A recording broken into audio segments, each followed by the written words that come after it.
Welcome back to our series, The Reason for the Season. It's a Christmas series. It's a Christmas series. We are a week out from Christmas, so today we're going to talk about some of our favorite Christmas traditions. But first, we're going to get into a little scripture. 1 John 7 through 9. 1 John 3, 7 through Oh, 9. yeah, that's right. Little children, make sure no one deceives you. The person who practices righteousness is righteous in the same way that Jesus is righteous. The person who practices sin belongs to the devil, because the devil has been sinning since the beginning. God's Son appeared for this purpose, to destroy the works of the devil. Those born of God don't practice sin because God's DNA remains in them. They can't sin because they are born from God. And I got that from the old Common English The Bible. old Common English. On a little CEB. That's where Nice. we rolled in a little DNA. I think Little some other DNA. versions may have said seed. Yeah. So we're going to get a little spicy today. Ooh. Talking about Jesus came to destroy the devil's work. Now, you don't know that for sure. We're going to get spicy. You We're don't gonna know. get spicy. Keith I mean, we does- just Keith talked doesn't about the pre- devil for the first time, I think, in the 100 and some odd episodes that we've got going on. So, but what I want to first do, because we're a week from Christmas, week and a day from Okay. Christmas, I want to talk about favorite Christmas traditions. Didn't we do this already? We did, but I want to specifically talk about if you could have an ideal Christmas, like Christmas morning from start to finish. What does Mitch's ideal Christmas look like? Christmas Day? Yeah, let's talk about that. What? Not what you're gonna do Christmas, driving here, driving there, having these, but I'm talking about the ideal Christmas. What would happen? I would be completely surrounded and engulfed by just friends and family Oh, that are just full of gratitude. yeah. Nobody's annoying anybody. Nobody's complaining about the traffic Or or anything. Yeah. anything. It's just everybody's just really filled with joy and is happy. Just gratitude. I love that. The like Christmas is just a good, healthy dose of gratitude. That is ideal. So, and ideal snowy. Christmas. And As much, much gratitude as possible. Yeah, I like that. I didn't even think of that. Yeah. I Take that, Keith. I know. Boom. I off was the cuff. thinking it'd be great if the kids got along the whole time. So let's on the same lines. I like a good snowstorm. Mm. Like a nice snowstorm. One year we were living in Georgia, my wife and I. We didn't have kids yet, and we flew back to Kansas City for Christmas. We were going to surprise everybody. I had to work Christmas Eve. Shauna's parents do a big Christmas Eve party where everybody's there, and and so I worked. We left work and went right to the airport. Flew in, and we had initially, when we planned all this in October, I was like, hey, let's get a 4-wheel drive vehicle to rent. Because you just never know. In Missouri, it can be 60 degrees or it could be -3, right? And so she's like, that's a great idea. So rented it, everything, right? Plane's a little delayed, whatever. We get in. This is massive snowstorm hit Kansas City. I mean, this massive, massive, massive ice, then snow. Everybody that worked at the airport were just spending the night Christmas Eve at the airport because they just couldn't get out, right? Go to the car rental counter. They're like, oh no, we don't have any more 4-wheel drive vehicles. Like, I'm like, but I paid for one. And they're like, yeah, no, we don't have any. We've given them all out. I'm like, but I paid, whatever. Just give me what you got, right? I had walking pneumonia. Oh, good. That helps. And I hadn't seen a doctor yet. I had it for like a month. And I'm like, I mean, the snow is like waist deep, where the cars are. They're getting this little sedan out, this waist deep. Oh, man, it was terrible. We're driving from the airport to Overland Park, which would normally take you probably 25 minutes, maybe 30. It took us 2 hours. we had to stop all the time because the windshield wipers were going because it was snowing. It was so cold that the it was accumulating ice on the windshield wipers because it would, the snow would hit, it would melt right from the defrost, and then it would reaccumulate on the windshield wipers. So we'd have to stop about every like 3 or 4 miles and just scrape off the windshield wipers. Um, but even though it was painful to get there. One of my favorite Christmases because it was just so much snow. It was great, and you could just put everything outside, for the party, right? To keep it cold. You just put all the ice outside. You didn't need extra freezer space. It was great. Ham, Yeah, done, leftovers. leftovers. Put it right out there. It'll freeze up real nice. It was great. So yeah, I'd add a little winter weather to it. I love some good winter weather. You can start the fire, have the fire going. Be great. That and I hope that my ideal Christmas is my kids wouldn't get more fun out of the box the toy came in, but actually the toy that they got. Does that ever happen to you? I and like your a boys? good surprise too. If I can pull off a good surprise, like that's the thing I don't like. That's the thing I don't like about as you want to get a good gift that's that people want and it's something they can use and and oftentimes it's hard to know for sure what that is. No, for So then sure. you got to ask some questions and then you have the kids, why don't you make a list of some things you'd like to have, right? Mm-hmm. And then you get so anyway, if I can pull off a good off list surprise, that's really means something. Yeah. That's good. I like Yeah. pulling off a good off list surprise. Something nobody's thought about or The older I get, the more the list I feel like ruins Christmas. Yeah, for sure. I'm told that I'm the hardest person to shop for. Mhm. I do not think that is true. I think my wife is the hardest person for other people to shop for. Generally speaking, I can come up with a handful of gift ideas for other people, for the kids and stuff like that. I'm like, why don't you look at this or why don't you look at that? We generally let the kids get whatever. But there's only so much chocolate that one person can eat, Anyway, so I feel like I'm a decent gift giver for her. I don't understand. I'm just a simple guy. Socks, maybe My a little wife and I, underwear. we buy things, like just like get something like I need, and Yeah. like no, I'll just buy it, and it'll be like 2 weeks before Christmas. She's like, "What are you doing?" I was Now I like, gotta I was return like, that "Well, I gift." needed that." She's like, "Oh, well, can you wait 2 weeks? We'll wrap that up." And I was like, "Yeah, we'll wrap." And then she has the same thing. I was like, "What are you doing?" And she'd be like, "Well, I broke my, Whatever. fill in the Hair dryer. my curling irons, Yeah. just burned up like 2 weeks ago." Like, Need another one. it's like, well, can you not curl your hair? Be like, well, how about Christmas Eve? Okay, deal. Yeah, I You mean, can open it on you can Christmas open it Eve on before we Christmas- go to church. The one gift. Yeah, that's great. So we talked about so the sermon series that we're doing, or the series that we're doing, is the reason for the season, and we're kind of breaking down the traditional. The reason for the season is Jesus, right? But it's really about what Jesus came to do.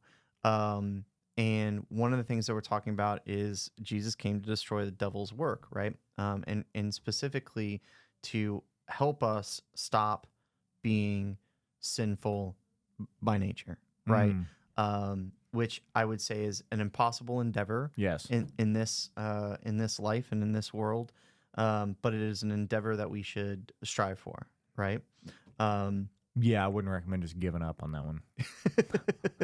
So, from your perspective, Mitch, what are some of the ways that you see the effects of sin in the world externally, right? Oh my gosh. And I'm sure the list that we come up with will not be comprehensive in any way, shape, or form. No, but it's fun that you used a C word like comprehensive. Comprehensive. Because my alliteration lends me to a daily devotional that I like by Mr. Hendrickson that's really good. And there's Not a like sponsor. not a sponsor, but if he's listening, tag us, like us, smash that subscribe button, whatever you got to do there. I'm sorry, I don't remember your first name. But like, there's some real poignant like 4 days in a row that I just love, and there's comparison, Hmm. comparison, and it's closely related to competition. Mm. So we compare ourselves to one another. We compare ourselves to others in our community, outside of our community. We have this wide exposure that creates this comparison loop Yep. of unfortunately we can't just compare ourselves with like the 10 people who are nearest to us in proximity. We have Mhm. this capacity through the amazing internet to compare ourselves with people on the other side of the world and make false assumptions out of that, and which breeds discontentment, Yep. which is the opposite of contentment, which starts with a C. So I'd say comparison Hmm. drives up and causes competition and drives up discontentment. So that lack of being content because we are guilty of covetousness, one of Mm. my favorite biblical words, because we want that which we do not have. Yep. And the reason we want that is because we've made a comparison to others who do have it. We've found ourselves discontent because of the comparison. Now we covet the thing or the situation or the lifestyle or Sure. the abilities. And I think maybe, possibly off the cuff, suggesting that a large majority of the effects of sin in the world, I think you could attribute to some part of that, one of those words, some step along the way, Yeah, I think for some, because of discontentment. all of in comparison in itself is not necessarily a bad thing No, if it's used in the right context, of right? course, and that's where if it breeds discontentment, um, contentment is a product of gratitude. Well, And you can do some comparison and you can be grateful. So yeah. when you're grateful and you have gratitude, it leads to a contentment. Mm-hmm. The opposite of that is a discontentment, is a product of anger. So when you're grumpy, you're discontent with something. Well, I think you can still be. Okay, so I'm gonna flip it Yeah, on you, and bring it. we're gonna go a little personal. So Let's get sorry if this spicy. gets a little personal for you. I think if you, I've recently lost some weight, Okay. right? And that I think has inspired some people around me to maybe lose some weight, because they see, oh, hey, it can be done. Now, if you got two angles of discontentment. You got discontentment at your own physical, like way that you are, that you Okay. need to lose weight or you need to gain muscle or whatever it is, right? And then you can spiral down, or you can be inspired up, Mm-hmm. right? And so based off that discontentment on comparing yourself to someone else and seeing someone else be maybe successful, and you compare yourself and say, I can be successful, and that inspires you to Yeah, that's a to good. That's you a know what I good mean? comparison. And so I think Especially with this example, Right. though, comparison is the only useful comparison you should do in life is against yourself, because yeah, it's I guess you could progress see that. You're upward. comparing So if you're yourself talking to what yeah. what you want to be. Yeah, and if right. you're talking about my current discontentment with I wasn't gonna say it. my current discontentment gonna say with diet and exercise and stuff is 20. But there's and other I'm gonna people around me rob too. this from a comedian. I think Brian Regan said this, and it's very, very true. For me, so this is actually just a true fact. Is I set out in 2020. What year is this? 24. Yeah. Set out in 2024 to lose 10 pounds. I have 25 to go. I mean, and that's a Yeah. joke I rock, but Yeah. it's a true statement. Yeah. Like that is, I set out with 10 and I got 25 But to I go. feel like you're gaining some muscle. So that's some and that's okay. that's some discontentment, but that's also a discontentment in personal comparison, right? Like Yeah. I'm definitely not using someone else's metrics. I'm using my own metric as to the direction I've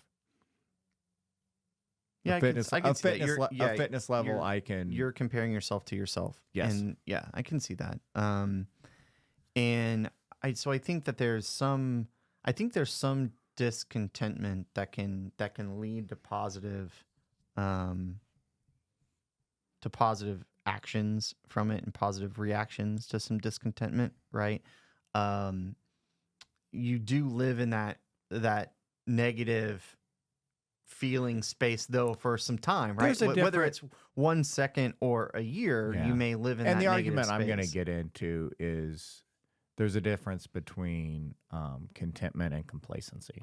Oh, Ooh. sure. Yeah, there you go. So More C words. yeah, more of those more alliteration, but yeah, complacency bad, contentment good. Yeah. Yeah. I would generally agree with you. And I really think that to get away from My weight. C words, I think that for me, when you're looking at the effect of sin on the world, I think selfishness is a lot more, and it can kind of slide into what we just talked about too. But selfishness, I think, is the epitome of what causes visually you to see sin happening, right?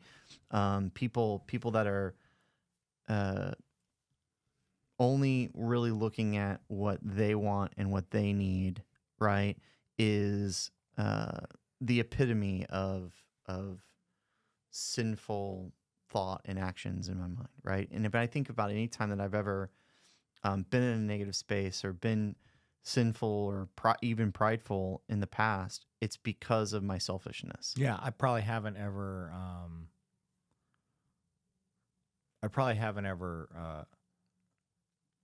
Hurt someone physically, emotionally. Yeah, haven't done damage with their best interest at heart, right?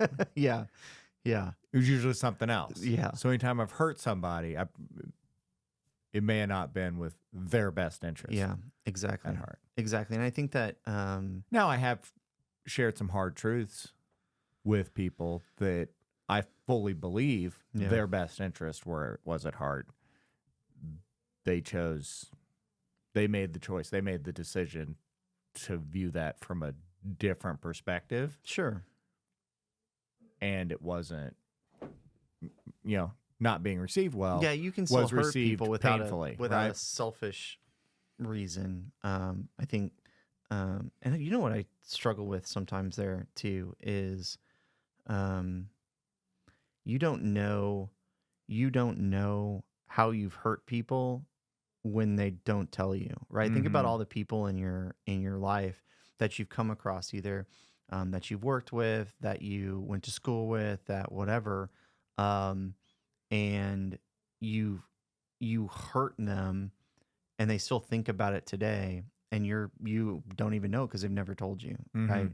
I struggle with that sometimes because I don't think either one of us want to really intentionally hurt somebody.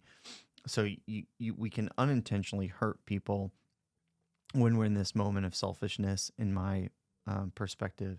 Yeah, and if I've hurt anybody out there, I'm sorry. I'm sorry. I I'm just know. going to use this this is an apology to this is pretty much everybody. Platform to apologize. I would say, throw it in the comments, but I don't want to crash the internet. So no, I just think about like meeting somebody at a reunion, or like just in the grocery store. I don't think we talked about this on the podcast, but I had an old buddy from college, pretty much an acquaintance, right? And we lived kind of in townhomes, kind of next to each other, a couple doors down, and we talked on occasion and stuff. And it's kind of ran in the same friend group, but not really friends. and I'm in Sam's Club, and he's a police officer. This will make way more sense if I give you that tidbit. He goes, "Hey, you," and he points at me, and I'm like, "What?" And I'm like, he's like, "I know you, don't I?" And I'm like, he's got that police officer tone with him, And vibe. and Yeah. vibe the Oh, whole yeah. time, and he's like, did you go to Rockhurst? And I was like, "Oh yeah, I did." And then I looked at him and I realized who it was. I won't say his name. I realized, well, like, "Hey man, how's it going?" And he's like, "Oh, you're," because I have my brother and I look very similar, right? So sometimes people kind of confuse, especially if they haven't seen us for 20 some odd years. And so it was funny. But I had that moment where I was like, is this conversation gonna go good or bad? Like I thought we were friendly with each other. I thought maybe I didn't do anything, but the way he approached me, I was like, holy, is he gonna be like, "Hey, 22 years ago you did this, and I'm really upset about it still today." Anyways, as an aside. So, um, kind of talking about the effects of sin in the world and our own sin that we have in our daily life that we struggle with.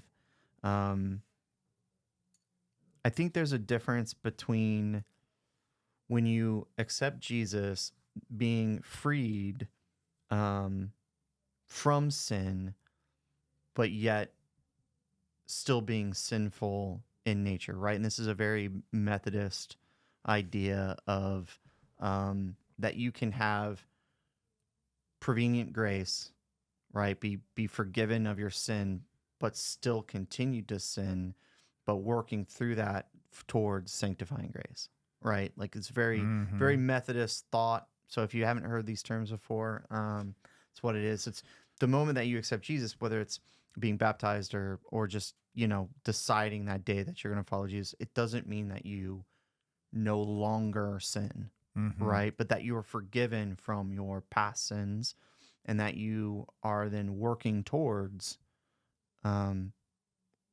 being sinless in nature. And I would argue I will never get there, Well, you're right? working towards being less Being sinful. less sinful. That's probably a better way to say it. So, how do you personally balance this thought of being freed from sin, but still realizing that you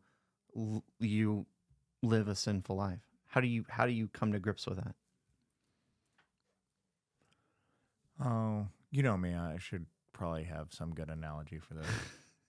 No, Um, I'd see. I know you, and what you really should have is someone else's thoughts or ideas that you that's then true. that you then Yeah, drop. that's true. I was listening to this podcast the other Yeah. day, and Well, yeah, yeah. It's I was very, reading this book yeah. from Manly Stanley. It'd be very arrogant of me to think I had something new to say about Jesus and salvation now, wouldn't it? Um, but it's all insight into the inside of the inner workings of my mind. I would think, balancing between, being freed from sin and but then still struggling with sin in the daily life is the freedom comes from this freedom of that eternal consequence of that sin being knowing that you have accumulated such a debt Mm. that it can't be repaid, Mm-hmm. but that's okay because Jesus is going to pay that debt for you Yeah. and has already on your behalf. Mm. But that doesn't mean you get to rack up more debt. Yeah. It means you're gonna be coworkers in this life and the life of your spirituality and the church, and your um, coworkers in sharing that saving message of saving grace that has been offered you and is available to everyone. You just need to know about it. Yeah. Um, I think that's the balance, and I think the balance may be um, the shift in selfishness to selflessness. So um, when you're, the one who, the parable, the guy who forgave the debtors. Yeah. One a day's wages, one year's wages. Right. Use whatever ratio you want, but it was a whole lot A more whole lot than than another guy. yeah, a whole lot, not very much. Well, who's more grateful? Who has more gratitude for the forgiven debt? The one with the larger debt. Yeah, of course. And so then if you have been loved much, you will love much more. Yeah. So I think that's a better way to look at the balance of that in the scales is think of the massive weight of your sin that's been forgiven, and just release yourself from knowing that you have no capable way of making that up, right? Yeah, and I think that I kind of relate a little bit of what you're saying to people that are in financial debt and crisis, right? If you've known anybody in debt or in a financial crisis or whatever, 99% of the time, if somebody comes in and pays that debt off for them, right? Like, just they get a a credit card company, all this credit card debt, and they consolidate it at a low rate to make the payment, or whatever. They usually go back into debt because they haven't solved what their problem is in the first part, which is typically you're spending more than you're making, right? Like, that's typically either you got an income problem or you've got an outflow problem, but you haven't built the skills necessary to control it afterwards, right? Same thing with like they say the vast majority of lottery winners are broke in 5 years, right? Because they're given all this money, but they've never learned how to financially use it, right? And so they end up spending it all, giving it away, get scammed out of stuff, right? And I think about that with this, right? If you've ever been given something, and actually this is kind of a preview for in a couple weeks, we'll talk about this a little deeper. If you've ever been given something that's just been so incredible that you're not used to, it's really hard to manage that, right? And so to your point, you don't want to be forgiven of your sin and then just keep racking up sin, right? It's learning how to navigate the world and be less sinful. Yeah. Because of the gift, right? Yeah. And I think that our aim in the Christian life is to see progress, not perfection. Oh, of course. Yeah. And that comes back to our comparison conversation 10 minutes ago is compare yourself to yourself, not to somebody else. Right?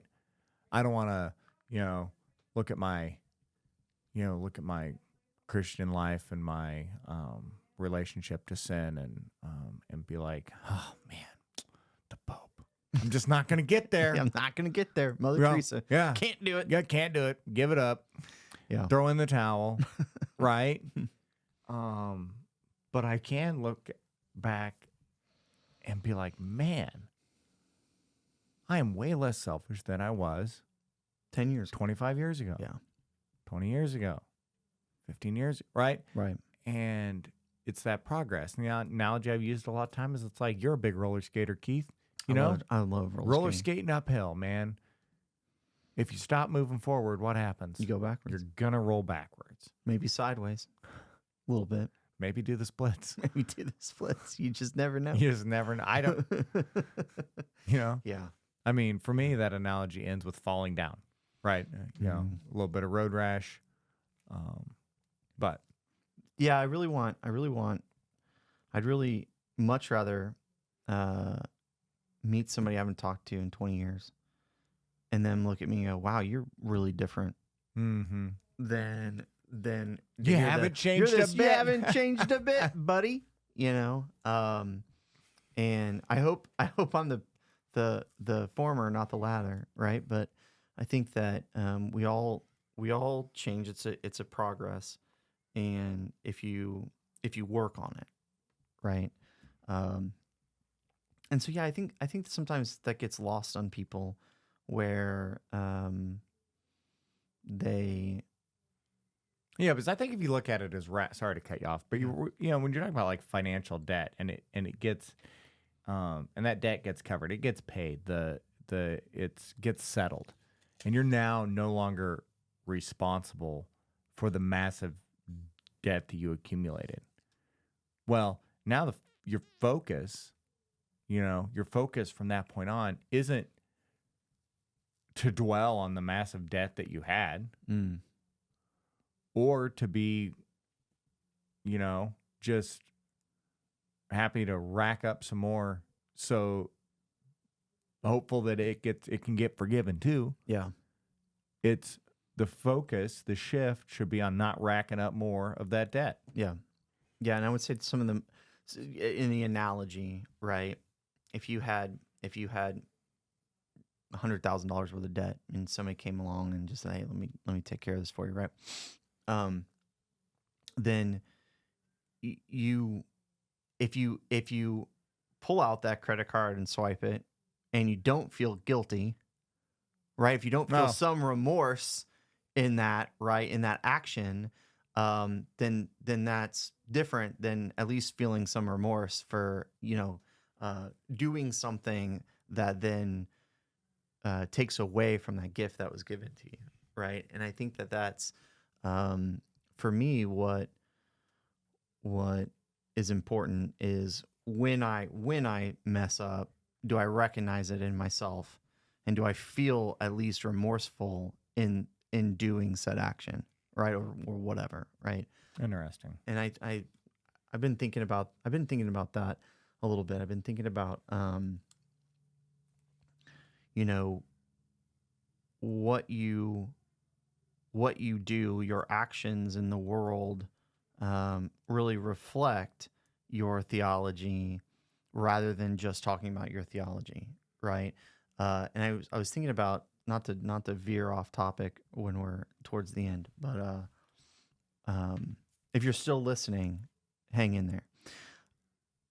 I was thinking about people that are agnostic, right? Where they say, I don't really know. I don't really know what's out there, right? So they're not atheists, and they're not. They wouldn't classify themselves as a believer. They're agnostic. I think from a theological standpoint, you could have a discussion of why you're agnostic, right? But I really think their actions, though, in the world, really tell you whether they're a believer or not believer. Yeah. You know what I mean? I see Like, what you're saying. there's a theological component to it, but then there's the interpersonal component to it. And so I'm kind of leaning towards, there really is no agnostic people Mhm. from a practical standpoint. How you interact in the world, whether you're selfish and not remorseful for it, or whether you act selfishly and are remorseful for it, there's that component to it. And there's really no, me, I don't like middle grounds. You don't like middle ground at all. You know what I mean? Does that make sense? No gray area for No Keith. gray area for Keith. So I really think your actions in life show your actual theology more than what you say your What theology. you think? What Yeah, any way that you can articulate it? articulate it from a mental capacity. So I mention that because I think that as you go through your week, and kind of reflecting on what we've talked about, is think about your actions throughout the week, throughout the day, throughout the month, and where is that taking you, and where is that leading you? Live your life like someone who's been forgiven a massive debt. Yeah. And forgive others like you've been forgiven. Should write that down. I should write that. Holy cow. That's great. That should be in the Bible. That's a good original thought, Keith. Stop it. Thanks, guys, for hanging out with us again. Another good one in the books. We enjoyed it. Hope you did too. Yep. And we'll see you next week. Have a good one.